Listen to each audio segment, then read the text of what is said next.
Shalom untuk kita semua. Dalam kesempatan ini saya mau berbagi pembelajaran firman untuk kita. Firman yang diambil dari Roma pasal 7 ayat 15 sampai ayat 25 ya. Firman Tuhan dari Roma pasal 7 ayat 15 sampai 25. Saya akan langsung membacakan firman Tuhan ini kepada kita. Mari kita ikuti di dalam hati kita masing-masing. Beginilah firman Tuhan untuk kita. Sebab apa yang aku perbuat, aku tidak tahu. Karena bukan apa yang aku kehendaki yang aku perbuat, tetapi apa yang aku benci, itulah yang aku perbuat. Jadi jika aku perbuat apa yang tidak aku kehendaki, aku menyetujui bahwa hukum Taurat itu baik. Kalau demikian, bukan aku lagi yang memperbuatnya, tetapi dosa yang ada di dalam aku. Sebab aku tahu bahwa di dalam aku, yaitu di dalam aku sebagai manusia, tidak ada sesuatu yang baik. Sebab kehendak memang ada di dalam aku, tetapi bukan hal berbuat apa yang baik. Sebab bukan apa yang aku kehendaki, yaitu yang baik yang aku perbuat, melainkan apa yang tidak aku kehendaki, yaitu yang jahat yang aku perbuat. Jadi jika aku berbuat apa yang tidak aku kehendaki, maka bukan lagi aku yang memperbuatnya, tetapi dosa yang diam di dalam aku. Demikianlah aku dapati hukum ini. Jika aku menghendaki berbuat apa yang baik, yang jahat itu ada padaku. Sebab di dalam batinku aku suka akan hukum Allah. Tetapi di dalam anggota-anggota tubuhku, aku melihat hukum lain yang berjuang melawan hukum akal budiku, dan membuat aku menjadi tawanan hukum dosa yang ada di dalam anggota-anggota tubuhku. Aku manusia celaka. Siapakah yang akan melepaskan aku dari tubuh maut ini? Syukur kepada Allah oleh Yesus Kristus Tuhan kita. Jadi, dengan akal budiku aku melayani hukum Allah, tetapi dengan tubuh insaniku aku melayani hukum dosa. Sampai di situ pembacaan firman Tuhan kita. Teman-teman semuanya, Roma pasal 7 ayat 15 sampai 25 ini akan saya sampaikan kepada kita dalam topik mencintai hukum Tuhan ya. Itu topiknya, mencintai hukum Tuhan. Dalam rangka mencintai hukum Tuhan ini, Tuhan mau supaya kita semua mengenal diri kita. Tuhan mau supaya kita semua memahami kondisi kita baik secara fisikal dan juga secara spiritual. Ini poin yang pertama mau saya sampaikan kepada kita. Sehingga kita harus mengenal diri kita di hadapan Tuhan kita. Sebagai pengantar untuk kita memasuki ayat 15 sampai 25 dari Roma pasal 7 ini. Teman-teman semua, Paulus katakan bahwa hukum Taurat itu kudus. Hukum Taurat itu benar. Hukum Taurat itu baik. Artinya apa? Artinya tidak ada yang salah dari hukum Tuhan itu. Masalahnya ada di dalam diri kita yang mau menjalankan hukum Tuhan itu. Kita secara natural dikandung di dalam dosa. Dan kita punya sifat atau tabiat dosa. Tabiat berdosa itu yang membuat kita selalu memberontak melawan firman Tuhan. Tabiat berdosa itu yang membuat kita tidak mencintai hukum Tuhan. Teman-teman semuanya, tabiat berdosa kita itu membuat kita tidak punya pilihan lain selain melakukan dosa. Karena roh pemberontakan itu ada di dalam kita masing-masing. Tabiat berdosa membuat kita tidak punya pilihan lain selain membenci hukum Tuhan, bukan mencintai hukum Tuhan itu. Karenanya mari kita lihat poin-poin penting yang mau disampaikan firman Tuhan ini untuk kita mulai ayat 15 sampai ayat 25. Ayat yang pertama, ayat 15 dikatakan, sebab apa yang aku perbuat, aku tidak tahu. Karena bukan apa yang aku kehendaki yang aku perbuat, tetapi apa yang aku benci, itulah yang aku perbuat. Teman-teman semuanya, supaya kita tidak salah paham, saya mau sampaikan kepada kita, di ayat 15 ini, Paulus menulis tentang kondisinya di masa lalu. Artinya apa? Artinya ini adalah kondisi Paulus sebelum dia beriman kepada Yesus. Dan ini juga menjadi kondisi kita sebelum kita menerima Yesus Kristus, sebelum kita menerima anugerah Injil keselamatan itu sendiri. Ini kondisi kita. Pertanyaannya, bagaimana kondisi Paulus sebelum dia percaya kepada Yesus? Melalui ayat yang pertama ini kita temukan ada ketidakkonsistenan di dalam diri Paulus sendiri. Saya ulangi, ada ketidakkonsistenan dalam diri Paulus sendiri. Paulus mau mengatakan kepada kita di ayat yang pertama ini, ada sesuatu yang salah di dalam diriku. Pertanyaannya, apa yang salah di dalam diri Paulus itu? Apa yang aku benci, katanya, itulah yang aku perbuat. Sekali lagi saya baca, apa yang aku benci, kata Paulus, itulah yang aku perbuat. Contohnya, aku benci malas beribadah, tapi itu yang aku lakukan. Aku malas beribadah. Aku benci bercerai dengan pasanganku, tapi itu yang aku lakukan. Aku benci pindah agama, aku benci menyangkal Yesus, tetapi itu yang aku lakukan. Aku benci masuk neraka, tetapi jalan yang sedang aku tempuh saat ini, itu menuju kepada neraka. Paulus katakan, ada yang salah di dalam diriku. Apa yang aku benci, itu yang aku perbuat. Sebaliknya juga dalam ayat yang pertama ini, Paulus mau katakan kepada kita, apa yang aku inginkan, apa yang aku sukai, justru tidak aku lakukan seperti itu.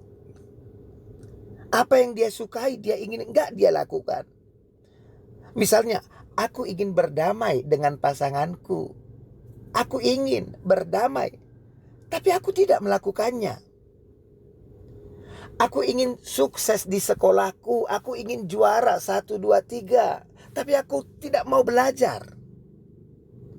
Aku mau sukses di dalam pekerjaanku, bisnisku, tapi aku tidak mau bekerja keras, aku gak mau berinovasi, aku gak mau berkarya.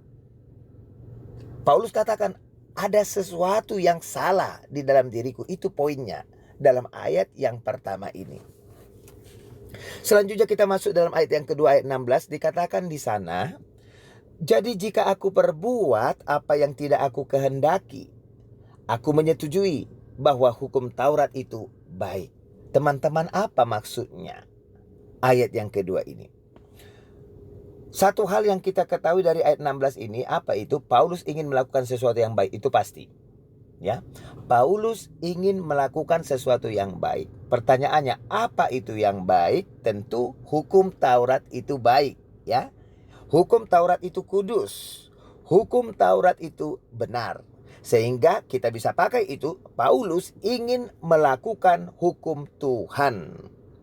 Paulus ingin melakukan hukum Tuhan, tetapi ketika dia memeriksa hidupnya, ketika dia meneliti hidupnya, Paulus menemukan bahwa dia tidak melakukan keinginannya itu.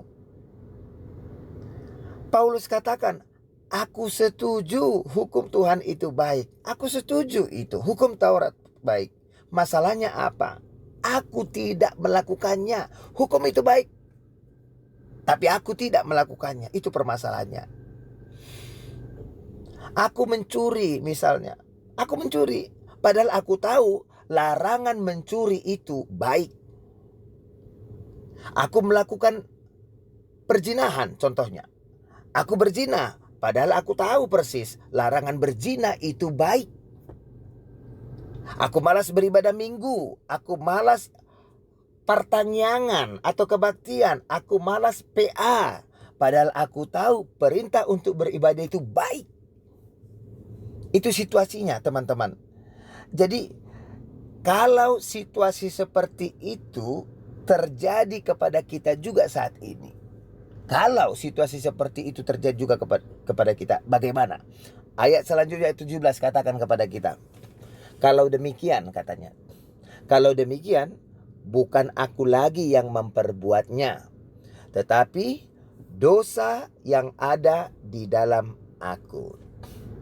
Teman-teman semua, di sini Paulus katakan kepada kita, dosa yang bertindak di dalam aku. Sekali lagi perhatikan ini, dosa yang bertindak di dalam aku. Aku nggak punya pilihan. Itu yang mau disampaikan Paulus kepada kita di ayat 17 ini. Dosa yang bertindak dan aku tidak punya pilihan. Permasalahannya apa? Sampai kapan situasi ini akan berlanjut? Permasalahannya, sampai kapan dosa terus bertindak di dalam hidup kita? Permasalahannya, sampai kapan kita tidak punya pilihan dalam hidup kita selain melakukan dosa itu?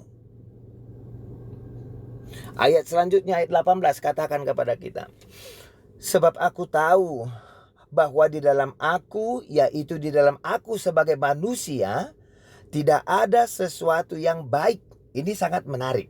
Di dalam aku sebagai manusia, Paulus katakan tidak ada sesuatu yang baik. Sebab kehendak memang ada di dalam aku. Ada kehendak, tetapi bukan hal berbuat apa yang baik. Teman-teman semuanya, kita sudah mendengarkan ayat 18 ini. Saya mau tanya kepada kita, apa yang tidak ada di dalam daging Paulus? Apa yang dikatakan ayat itu? Apa yang tidak ada di dalam daging Paulus? Jawabnya adalah kebaikan. Jelas sekali Paulus katakan, tidak ada kebaikan di dalam dagingku. Kebaikan itu apa? Hukum Tuhan itu baik. Firman Tuhan itu baik. Tapi itu tidak ada di dalam daging Paulus. Sehingga melalui firman Tuhan ini kita seharusnya sadar, di dalam kedagingan kita, kata Paulus, kebaikan tidak berdiam. Sekali lagi saya sampaikan, di dalam kedagingan kita, kebaikan tidak berdiam. Jadi apa yang berdiam di dalam kedagingan kita? Paulus katakan, dosalah yang berdiam di dalam kedagingan kita. Menginginkan yang baik. Aku bisa, kata Paulus. Aku bisa menginginkan ini yang baik. Aku bisa menginginkan itu yang baik. Menginginkan yang baik, aku bisa, kata Paulus. Tetapi melakukan yang baik, Paulus katakan, ini yang tidak kutemukan di dalam hidupku. Melakukan yang baik, teman-teman. Ini yang tidak kutemukan dalam hidupku. Sepertinya Paulus menyadari bahwa dia tidak menemukan ada kuasa di dalam dagingnya untuk melakukan hukum Tuhan. Sepertinya Paulus sudah mulai menemukan tidak ada kuasa dalam dagingnya untuk mencintai hukum Tuhan. Selanjutnya ayat 20 katakan kepada kita. Ayat 20. Mari kita perhatikan ayat ini baik-baik. Jadi jika aku berbuat apa yang tidak aku kehendaki, maka bukan lagi aku yang memperbuatnya, tetapi dosa yang diam di dalam aku. Teman-teman semua, bagian ini sangat penting, ya. Pada bagian akhir dari ayat yang baru saja saya bacakan tadi, ayat 20, Paulus sekali lagi mengatakan, dia tegaskan, dosa berdiam di dalam aku. Dia tegaskan itu pada bagian akhir ayat ini. Dosa berdiam di dalam aku. Ini penting, dia ulangi sekali lagi. Tetapi ada yang bahaya kita temukan dalam bagian awal dari ayat 20 itu. Apa bahayanya di ayat 20 itu? Dosa tidak hanya diam di dalam Paulus, teman-teman, ya. Dosa tidak hanya diam di dalam Paulus, tapi dosa itu juga mendominasi di dalam hidup Paulus. Itu bahayanya. Dosa mendominasi, dosa menguasai hidupnya. Inilah apa yang sering kita sebut sebagai perbudakan dosa. Inilah gambarannya. Ini situasi perbudakan dosa itu. Di ayat 21 selanjutnya Paulus katakan, ya, di ayat 21 Paulus katakan, dosa yang mendiami aku itu, dosa yang mendominasi aku itu selalu menghasilkan buah. Ini pula masalahnya. Dosa itu selalu menghasilkan buah. Ada kuasa yang memampukan dosa itu menghasilkan buah. Pertanyaannya, apa buah dari dosa itu? Paulus katakan buah dari dosa itu adalah evil, kejahatan, teman-teman semua, ya. Buah dari dosa itu adalah kejahatan. Pertanyaannya, apakah Paulus suka melakukan dosa? Tidak. Apakah Paulus suka melakukan kejahatan? Tidak. Dari mana kita tahu jawabannya tidak? Ayat 22. Ayat 22. Paulus katakan kepada kita, manusia batiniahku, katanya. Ya, manusia batiniahku, hati nuraniku suka akan hukum Tuhan. Ini Paulus katakan kepada kita. Hati nuraniku suka akan hukum Tuhan. Tapi meski manusia batiniahku itu, meski hati nuraniku itu suka akan hukum Tuhan, manusia batiniahku itu selalu berperang. Berperang melawan siapa? Melawan daging yang sudah ditawan, yang sudah didominasi oleh dosa. Jadi ada terjadi peperangan antara manusia batiniahku dengan dagingku, berperang. Karena dagingku itu sudah didominasi oleh dosa. Apa yang ada dalam pikiran Paulus adalah seperti ini. Ketika Tuhan katakan jangan membunuh, ya, ketika Tuhan katakan jangan membunuh, Paulus mau katakan manusia batiniahku setuju dengan Tuhan. Setuju manusia batiniahku dengan Tuhan. Ketika Tuhan katakan jangan berzina, manusia batiniahku setuju dengan Tuhan. Ketika Tuhan katakan tidak boleh bercerai, manusia batiniahku setuju dengan Tuhan. Setuju manusia batiniahku. Tetapi ini yang penting, apa itu? Tetapi manusia batiniahku ini tidak mampu untuk mewujudkannya. Ini yang Paulus maksud tadi dengan ungkapan aku mau melakukannya, tetapi yang lain yang aku lakukan. Poin pentingnya kepada kita apa? Dosa itu sudah menguasai. Dosa itu sudah mendominasi. Dosa itu sudah menawan semua orang kepada hukum dosa yang diam di dalam daging. Dan ini teman-teman semua, ini adalah kondisi yang membahayakan bagi kita semua. Saya ulangi sekali lagi. Ini adalah kondisi yang membahayakan bagi kita semuanya. Karenanya Paulus katakan dalam ayat 24, aku manusia celaka. Ini perhatikan baik-baik ayat 24. Paulus sendiri mengatakan aku manusia celaka. Masuk akal enggak? Jika kita sudah terima Yesus, jika kita sudah ditebus, ya, kita adalah celaka. Tetapi ini ayat 24, Paulus katakan aku manusia celaka. Lalu kemudian disambung, siapakah yang akan melepaskan aku dari tubuh maut ini? Manusia batiniaku selalu berperang melawan dagingku yang dikuasai oleh dosa, kata Paulus. Sekali lagi, manusia batiniaku selalu berperang melawan dagingku yang sudah dikuasai oleh dosa. Tetapi apa hasil dari peperangan itu? Paulus katakan hasil dari peperangan antara manusia batiniaku dengan daging yang sudah dikuasai dosa itu adalah manusia batiniaku selalu kalah. Ini menarik kesaksian Paulus. Manusia batiniaku selalu kalah, teman-teman. Poinnya apa? Kita selalu kalah di dalam peperangan kita. Karena kita selalu kalah, Paulus katakan celakalah aku. Celakalah kita. Sehingga melalui ini kita bisa belajar, teman-teman semuanya, Kita bisa belajar bahwa hukum Tuhan itu sebenarnya mau menyadarkan kita akan kebutuhan kita. Pertanyaannya, apa kebutuhan kita? Kebutuhan kita adalah berubah. Sadar nggak kita akan kebutuhan itu? Kita harus berubah. Kita harus mengalami perubahan.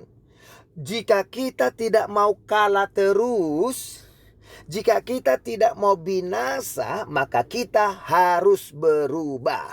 Ya, kita harus berubah. Dan untuk bisa berubah, kita butuh bantuan dari luar diri kita. Itu makanya Paulus katakan, siapakah yang akan melepaskan aku dari tubuh maut ini? Aku nggak bisa melakukannya. Aku butuh bantuan dari luar diriku. Siapa yang akan melepaskan aku dari tubuh maut ini? Melalui pertanyaan Paulus ini, Tuhan mau mengingatkan kepada kita semua. Apa itu? Tanpa Injil Yesus Kristus, ya. Tanpa Injil Yesus Kristus, kita binasa di dalam tubuh yang didiami oleh dosa ini.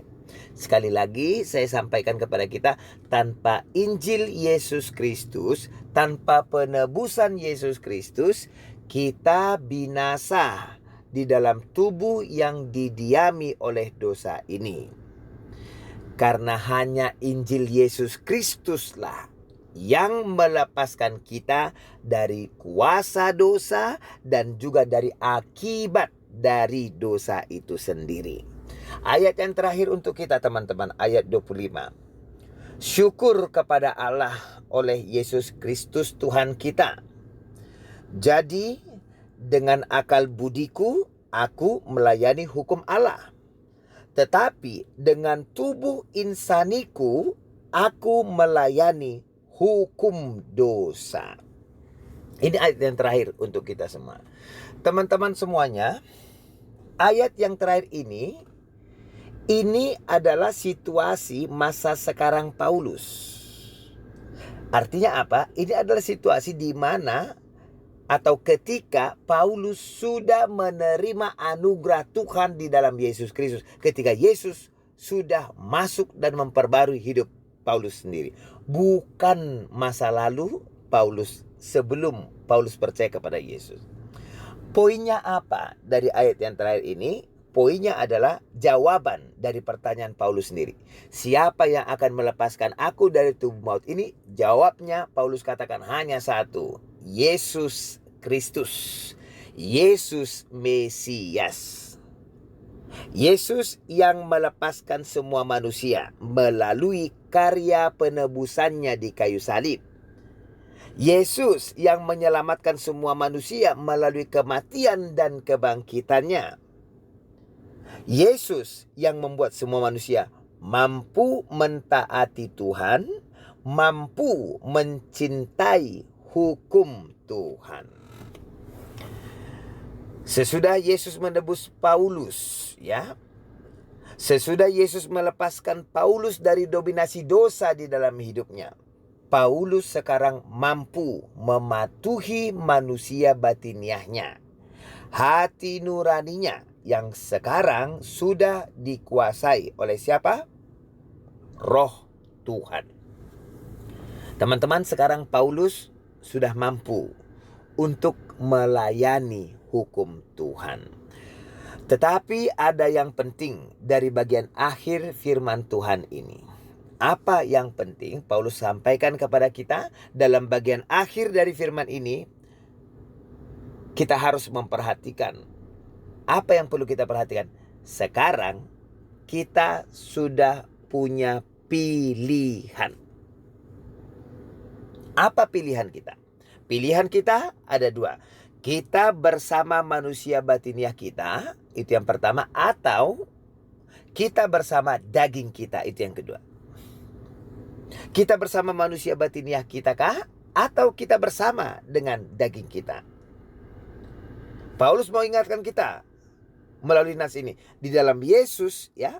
Di dalam Yesus sekarang kita sudah dimerdekakan dari perbudakan dosa. Sehingga kita tidak tunduk lagi hanya kepada dosa. Tetapi kita sudah punya pilihan yang baru, yaitu untuk tunduk mentaati Tuhan, mencintai hukum Tuhan. Sebelum ada penebusan kita tidak punya pilihan, kata Paulus tadi. Gak ada pilihanku selain melakukan yang tidak aku sukai. Tetapi sesudah penebusan itu,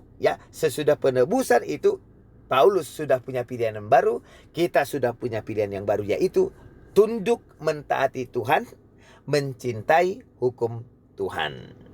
Nah, teman-teman semua, karena sekarang kita sudah punya kuasa untuk melakukan yang baik atau yang benar, kita sudah punya kuasa itu, maka firman ini mengajak kita semua, marilah kita bijaksana untuk mengambil keputusan.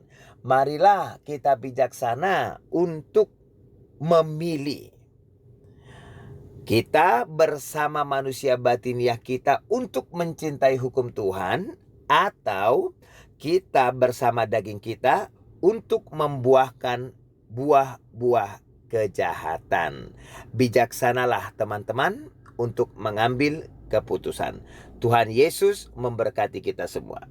Amin.